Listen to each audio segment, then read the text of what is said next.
August 1914. The leading nations of Europe prepared to go to war.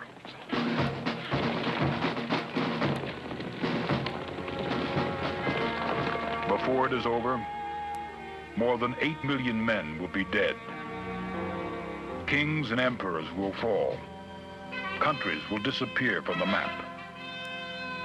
The world will be forever changed. In America, President Woodrow Wilson urges the nation to be neutral in fact as well as name, impartial in thought as well as action. Why is the president so afraid America will be drawn into Europe's war? What is the great danger to our people if we fight? In 1914, America has serious problems. Massive problems with an industrial machine that has grown too big and too fast for proper laws to regulate working conditions and to protect the working man. Woodrow Wilson has been elected president on a reform ticket. He says, no one can mistake the purpose for which the country now seeks to use the Democratic Party. It seeks a change. The president is concerned with domestic reforms. He wants nothing to interfere with his domestic program. He says, it would be an ironic joke if foreign affairs would dominate my administration. But across the Atlantic, in Europe, in a country few Americans can locate on a map, a Serbian assassin's bullet takes the life of Archduke Ferdinand of Austria. Austria delivers an ultimatum to Serbia. Serbia rejects it and prepares to fight. Russia mobilizes to come to the aid of her ally, Serbia. Germany takes the side of Austria. France and England prepare for war. In America, President Wilson offers to mediate the dispute. America stands ready to help the rest of the world. But no one listens. His words are drowned out by the guns of August. Europe has been preparing for this war for a long time.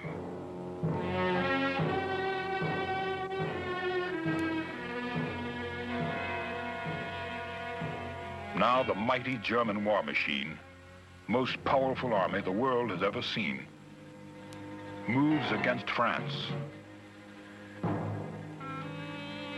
And because France is heavily fortified on the eastern border she shares with Germany, the German army circles to the west, smashing and invading through neutral Belgium. The Kaiser wires Wilson. Belgian neutrality has to be violated on strategic grounds. The German chancellor sneers that the treaty with Belgium is a scrap of paper. Germany's action stuns the world.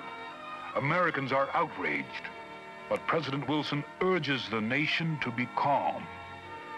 The war is far away. American lives and property are not at stake. Wilson reasons, my fellow countrymen, the people of the United States are drawn from many nations, and chiefly from the nations now at war. Some wish one nation, others another, to succeed in this momentous struggle. The United States must be neutral in fact as well as name. Most Americans agree. This is Europe's war. And from the time of George Washington, we have been warned to stay out of Europe's conflicts. Let's stay out of it. Wilson continues with his domestic program. But Americans are aroused by newspaper stories and pictures of German atrocities in Belgium. And as the German army rolls onward, crushing everything in its path, some Americans become afraid. If France is defeated, if England surrenders, if Germany rules the continent, how long will America itself be safe? Should America act to save civilization from collapsing? Now at the Marne River, a miracle takes place. With the help of reinforcements rushed from Paris by taxicab, the combined French and British army slows and stops the German advance. And while Germany has been winning on land, the British rule the seas. The British Navy begins to enforce a blockade that will strangle German trade. It will not be a short war. Already it has affected the American economy. Huge war orders send American factories working overtime. More and more workers are needed. Higher wages result. Europe's war is making America prosperous. But is America truly neutral? Germany sees that the vast resources of the American industrial machine, the food, the munitions, the loans, are keeping Germany's enemies fighting in the field. American goods shipped abroad can reach France and England, but not Germany and the Central Powers. Trade with the Allies doubles and quadruples. Trade with Germany dwindles to almost nothing. Germany must break the blockade. She has only one weapon, the submarine. Striking without warning, German submarines begin to sink Allied ships.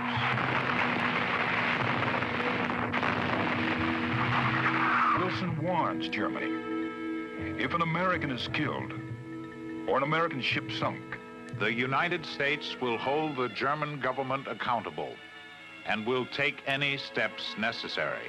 May 1st, 1915. The luxurious British liner Lusitania sails from New York. Aboard are hundreds of Americans. They ignore a notice published next to the announcement of the ship's sailing, a warning inserted by the German government. Travelers sailing in the war zone do so at their own risk.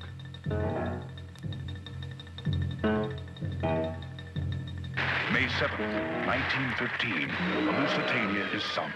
128 Americans are lost. Now there is a sense of crisis in Washington.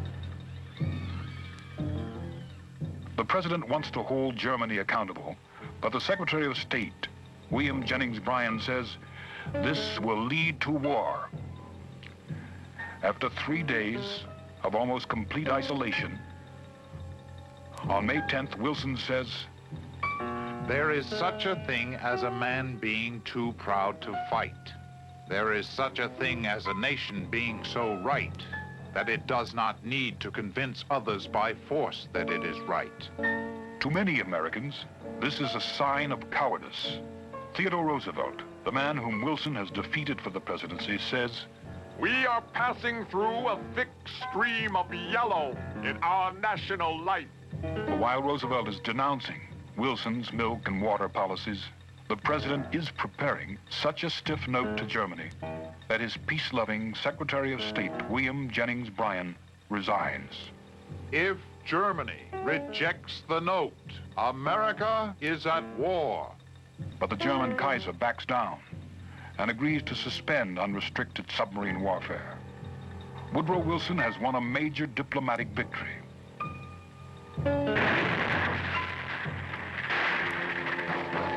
1916. The war has settled down into a bloody stalemate. Armies begin for trench warfare, separated by only a few yards of no man's land.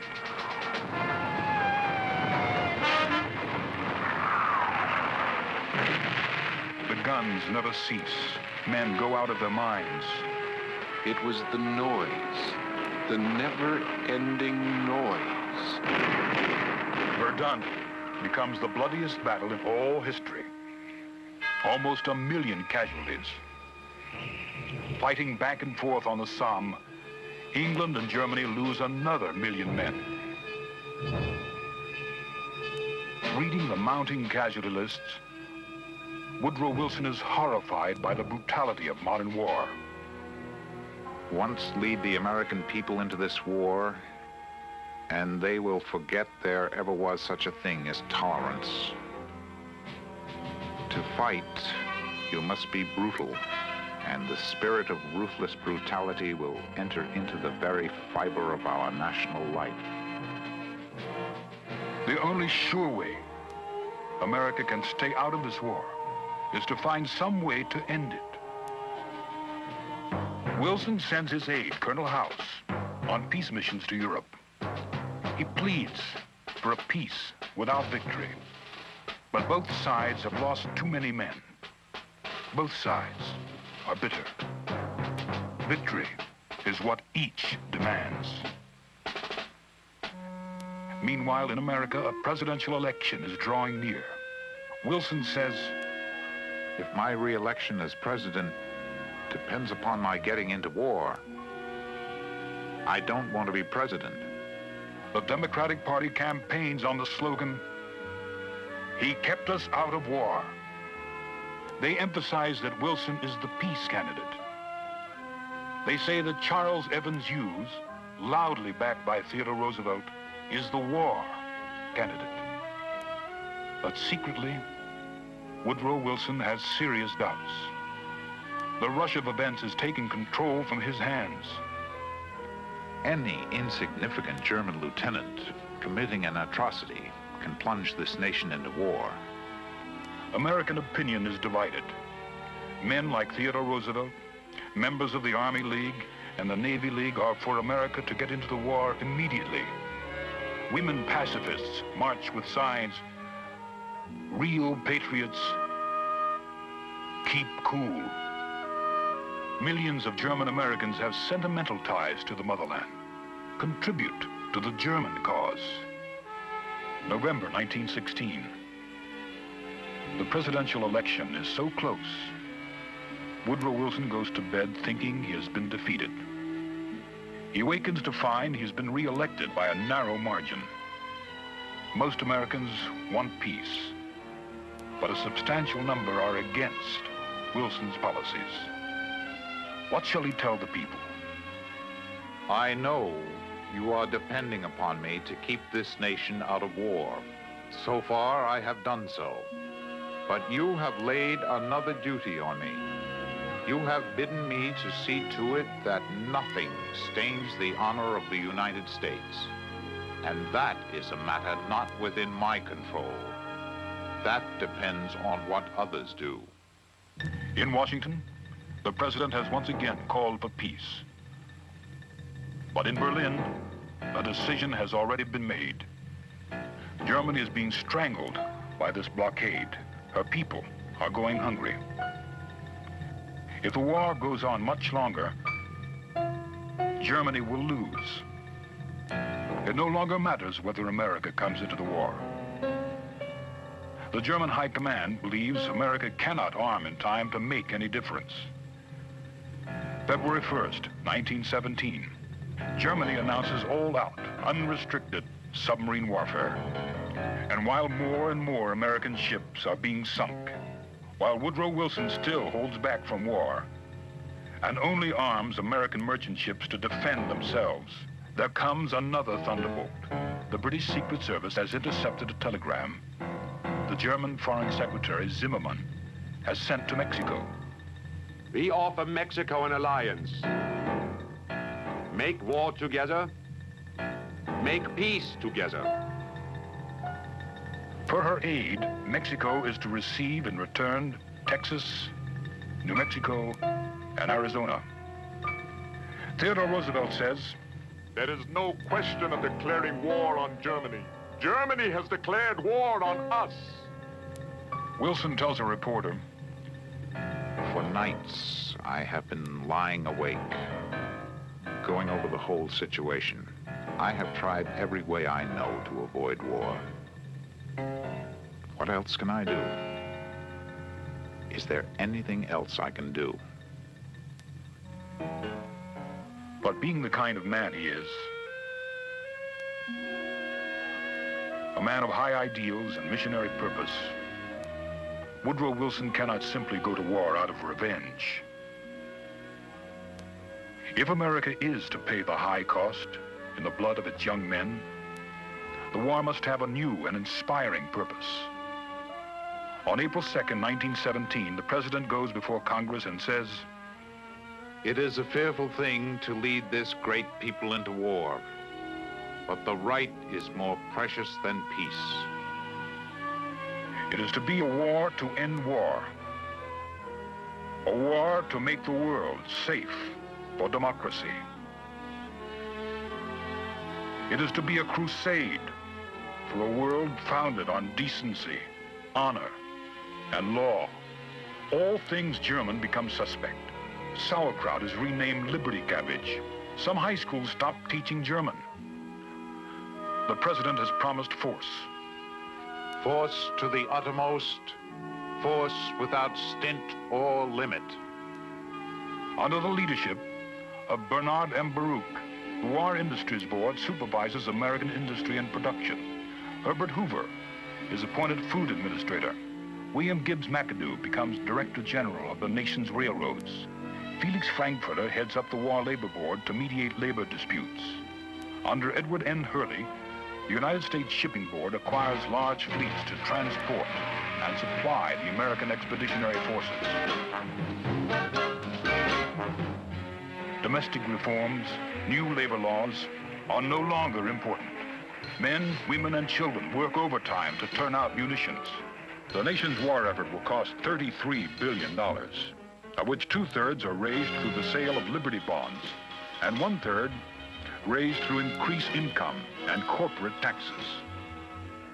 Through volunteers and the draft, the armed forces expand from 200,000 men to 4,800,000 by the end of the war.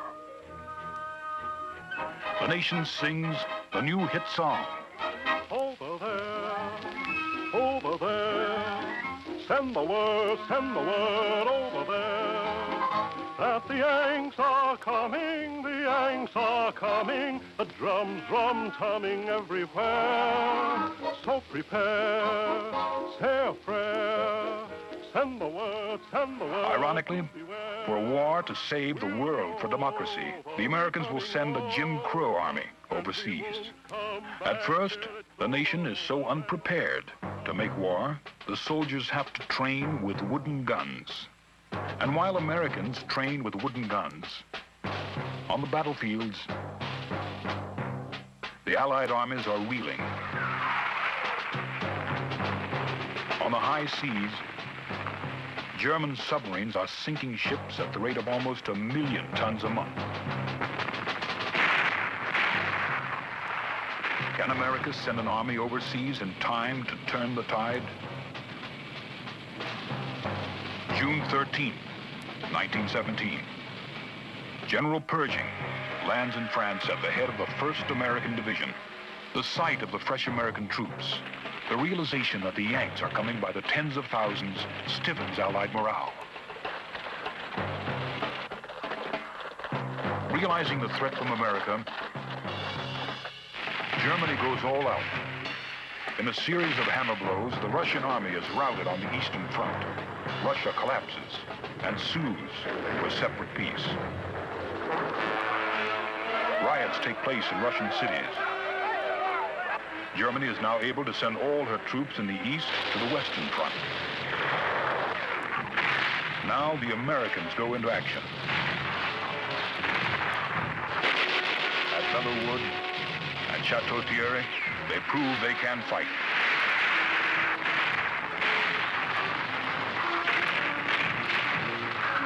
Simultaneously in America, Woodrow Wilson fights a war with words. January 1918, Wilson announces 14 points for a better world.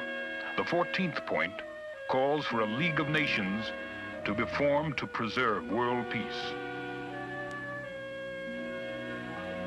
Shrewdly, he drives a wedge between the Kaiser and the German people. America has no conflict with the German people. Germany launches an offensive and is stopped by the Allied armies with the help of fresh American troops. Now, for the first time, the Americans go on the offensive. A German lieutenant writes, "The Americans have annihilated 2 of our companies. They fight like devils." Worn out now from 4 long years of war, realizing it can no longer win, the German will to fight collapses.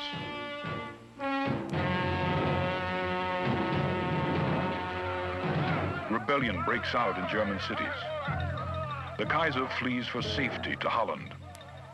On the 11th hour of the 11th day of the 11th month in November 1918, for the first time in 4 years, a stillness falls on the battlefield.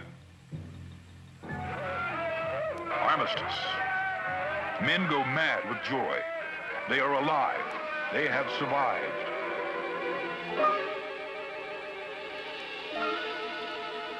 But more than 8 million have not. American losses total 48,000.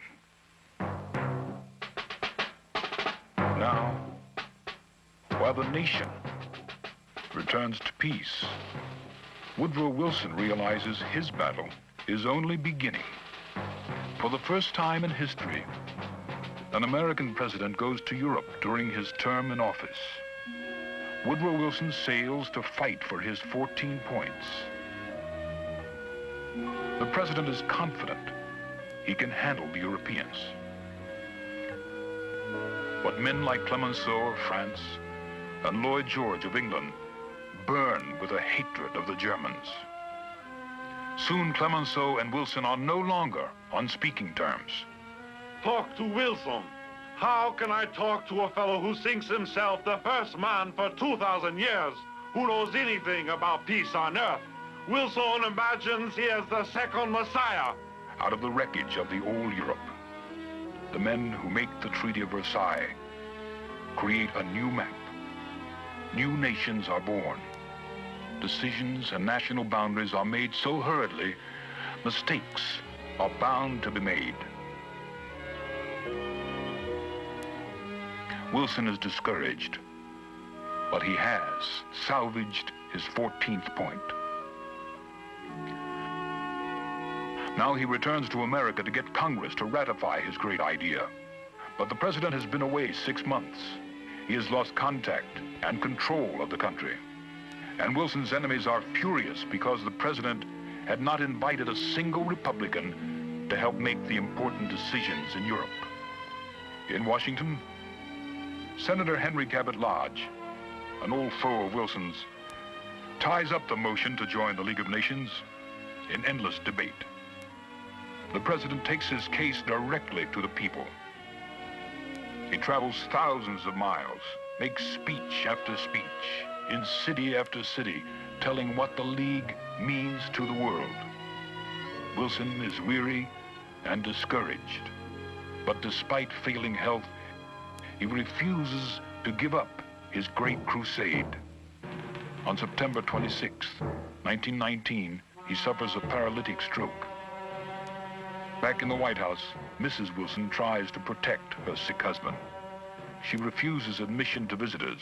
She makes important decisions. Men begin to whisper, "A woman is running the country." The sick man is stubborn. He feels that if America refuses to join the League, the whole war will be fought for nothing. Opponents of the League bring witness after witness against the peace treaty. Men remember and quote George Washington's advice to stay out of Europe's wars. The League of Nations is defeated. In 1920, the country elects a president who promises a return to normalcy. Only with the passage of time and the threat of a greater conflict would thoughtful people ask themselves, had we helped win the First World War? Only to throw away the peace